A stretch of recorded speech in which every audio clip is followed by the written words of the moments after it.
DK Shivakumar ఏమన్నారంటే 10 నిమిషాల్లో మేము కార్యక్రమం ముగిచ్చేసామండి అన్నారు. అవతల మనిషి చనిపోయి చావు బతుకుల మధ్యలో ఉన్నప్పుడు మనము ఇక్కడ సెలబ్రేషన్ చేయడం అనేది కాదు. ఇదే చేసేది ఏదో ఇంకొక వారం రోజులు తర్వాత తీసుకొని చేసి ఉంటే ఎవరికి ప్రాబ్లం అయ్యేది కాదంటున్నా. ఒక సండేనో తీసుకొని ఒక సండే రోజు రేపు సండే రోజు మొత్తం అన్ని రకాలుగా ఏర్పాట్లు చేసేసి మీరు అవసరమైతే ఎంట్రీ ఫీజు పెట్టి చేయాల్సి ఉండేనేమో. ఇంకా పోలీసులు కూడా జాగ్రత్త తీసుకుంటుండే సార్, ఎందుకంటే అంతమంది వస్తారు కదా. జాగ్రత్త కరెక్టే, కానీ వాళ్ళు ఎక్స్పెక్ట్ చేయలేక ఇంతమంది వస్తారని.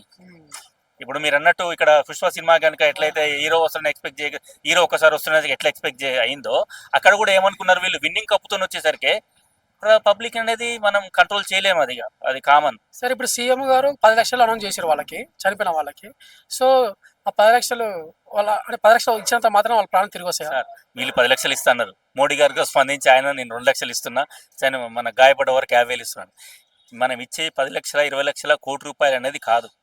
ఇప్పుడు అక్కడ చనిపోయిన ఒక నిరుపేద మీరు ₹1 కోటి ఇచ్చినా సరే ఫ్యామిలీని మీరు వాళ్ళకి కావాల్సిన రిసోర్సెస్ని తీసుకురాలేరు.